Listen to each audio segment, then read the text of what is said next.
Hello and welcome to part 2 of what I played this year. We're going to be concentrating on the puzzles first, but only half of them because I played a lot and I'm having to cut this into two. Blueprints, right. Blueprints is in running for a lot of people to be Game of the Year, and for a very good reason. Let me explain what Blueprints is. So it is two games, it's two genres. It is a sort of roguelite type thing, and it is a sort of, I would call like a Myst style game, or like an escape room style game. And the gimmick here is every day you rebuild the house. You go to a room, you pick up items in the room, you see if there's a mystery to solve in the room. But then whenever you get to a door, you get to pick from 3 random rooms. You draft, right? It's the board game terminology, and you will try to do it in such a way that you're trying to get to a secret room, and that's the game. And along the way, you'll learn how to best go about doing this. There'll be techniques, there'll be items, and you'll be subtly given like extra items to improve your chances. And if the game was just getting to the room, that's already great. This section of the game, it's kind of random because you can get lucky. I've seen people just get to the final room in their like second run just by being absurdly lucky, and I've seen people immediately bounce off and say it's physically impossible. It is possible. There is a slight skill element. You've got to choose wisely, but don't immediately put yourself in a corner and get grumpy at the game. But like, there are reasons to get grumpy at the game because there are mysteries upon mysteries upon mysteries, and that's really tantalizing. I can see why people get obsessed with this game. I'd spent like 100 hours in this game, because once you get to the final room, you realize there's this second mystery. There's puzzles I've not solved. Where do they lead? And you're gonna do the game again and again and again. And the problem is, when you do that, you start focusing on things you want to achieve. And you're told by the biggest fans of the game, don't do that, because the way the rooms come out, you like, often you're not going to get that. Sure, you should have secondary and tertiary objectives. Not if you start solving them, you won't, or if you just get unlucky.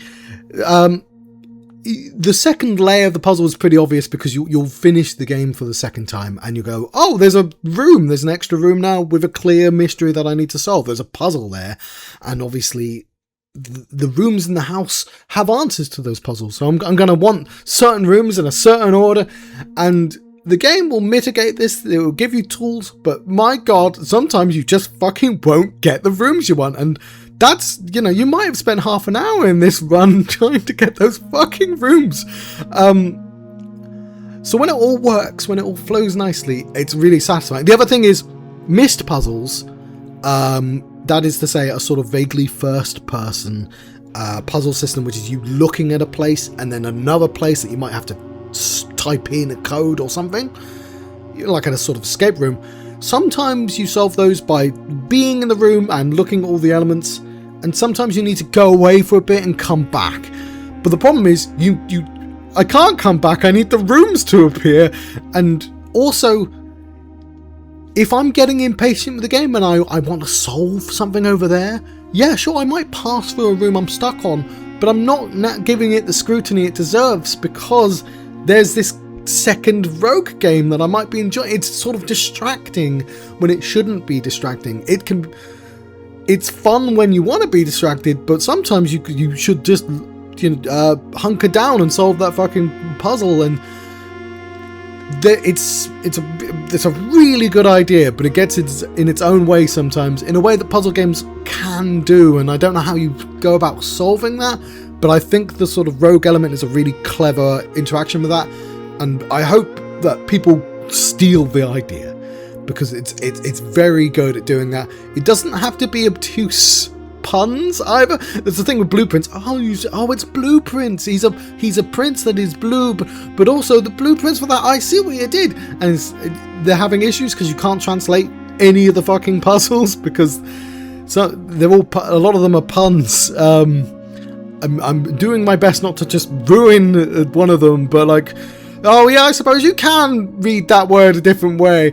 Anyway, I think it's very good. I think there's a good reason why people think it's Game of the Year, and it's sort of a shame that people don't pay attention to puzzle games and that it came out at the start of the year because it's already been forgotten. But like, yeah, it's an experience. It's unique. It's more deserving than some of the entries for some of the Game of the Year awards. 7 Billion Humans is the sequel to another game by Human Resource Machine. And the thing about Human Resource Machine is it was low-key a traumatic experience for me. So what it is, it's a programming game. Both of them are programming games, but you have little dudes and you give them instructions by programming them with code on the side, which you kind of piece together with bits of paper in the system. And yeah, it's fun enough. It is not as interesting as some of the other games that do that. I will. So right now, I'm explicitly talking about No More Humans because I only played 7 Billion Humans for like an hour. I just tried it out, and I'm using this as an excuse to talk about this first game. Why was it a traumatic experience? Because I spent 6 hours streaming the final fucking level, and the problem is my code was too long to fit into it, and there was an elegant way, and I just didn't get it. There's just I just couldn't figure out the elegant solution, and I just wish I just gave up, and I didn't. I got really stubborn, and like nobody's ever going to watch that 6 hour fucking stream. In fact, I think I literally cut bits off because it was just me just stubbornly trying to get it to work when I just needed to. No, you just don't have it. It's not as good as. Okay, I'm gonna have to type this in. Like the Space Chems. Who's Space Chem by? Zachtronics. There's a bunch of Zachtronics games, and the thing about those games is what you're trying to achieve in those games aren't huge tasks. They're just really satisfying to make more efficient. And like that balance does a really good job of you wanting to do really complex stuff, but not having to. Whereas 7 Billion Human Resource Machine, you have to do the complicated task, and also it's just all like boring math stuff. You've got funny little dudes there, like, oh, isn't it? But like, oh, we want all the prime numbers. So you're just making me do maths? I mean, I can do that, but like, couldn't you disguise it better? 7 Billion Humans has a slightly different gimmick. I'd have to check. I'm gonna put footage of both games in, but I think in the first game you have one guy who's doing all the things, and in the second game you have lots of different guys and they all follow the code at the same time. That's pretty much it. But like, I can't tell you if it's better than the first game. I'm assuming it is. I'm a big fan of the company, so because they did World of Goo. But yeah, I should have got a beverage to it. I'm doing lots of talking. Oh god, this recording is going to be so long. It's gonna be so long. Okay, Neurocabe World. I really am trying to keep them as quickly as possible. Blueprints took a while to explain. Neurocabe World. Neurocabe is it's a puzzle game. It's a logic puzzle that you get in newspapers. I can't remember what the most. But hang on. There's Sudoku. You know what Sudoku is? Well, there's like 5 other games of that genre. And it's one of those. Specifically, Neurocabe has you. Hang on, let me just literally open up. It has, like a sort of Minesweeper. It has a grid. It has numbers, and those numbers mean a thing. Specifically, you have, I think the numbers are the size of the islands, and then there's a bunch of rules for like that. There has to be a path around the island, and they always have to be like a single lane. And using a series of logic, you'll be able to figure out the puzzle. The thing about Neurocabe World is it's a very pretty game, and that's what it brings. It's a bunch of Neurocabe puzzles in a very chill game. It's very pretty looking, and I played it for about an hour, and then they got bigger, and I was like, oh, this seems good. I probably could play this more, but it's not the most engaging if you're not really super into Neurocabe. But like, it sure does look nice. Right, I have already spoken about Age of Rise of the Golden Idol. But I'll use this excuse because I think I'm going to try and do video for this one. So there are 2 games with 2 sets of... Oh god, the problem is the more I talk, the more I'm going to accidentally talk about other games, and I'm going to have to find more footage, and it's going to make everything much longer. There's the Case of the Golden Idol, right, which is clearly inspired by Obra Dinn. I've already spoken about Obra Dinn, so I'm going to... Rise of the Golden Idol. Case of the Golden Idol had a bunch of DLCs, and then there's Rise of the Golden Idol, which is the sequel to that game, and that had a bunch of DLCs. So the 2 games I'd be talking about is Age of Restraint and Lemurian Phoenix, which are 2 of the DLCs for the second game. The thing about those games is they're all puzzles. They're all based on like looking at these vignettes, these still vignettes, and you kind of zoom in, see what's in people's pockets or their last thoughts or whatever, and you have to solve a murder or a mystery. And you do it by placing words in a grid, which is a really good way of not accidentally giving you clues. Sometimes you might want more clues. So what I'm going to talk about this time is there's usually a secret villain, or there's some kind of overarching mystery throughout all the little vignettes, which you won't understand until the last one, and you'll look through all the ones you saw before, and it's a tapestry. It's all building up to something.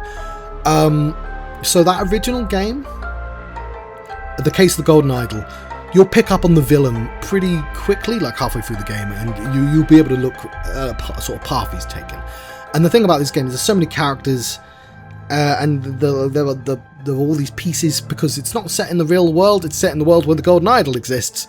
But like that first game clearly was based on like a version of the Britain, and it's just this alternative world, and it's sort of nice to sort of figure all that out as well, because that's all kind of seeded in as the mysteries.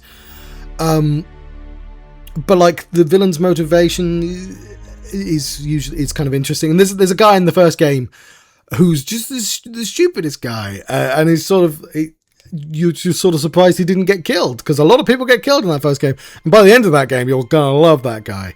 The second game, the DLCs for the first game, I think it's just the 1 DLC or 2. Well, I'm not going to talk about them, whatever.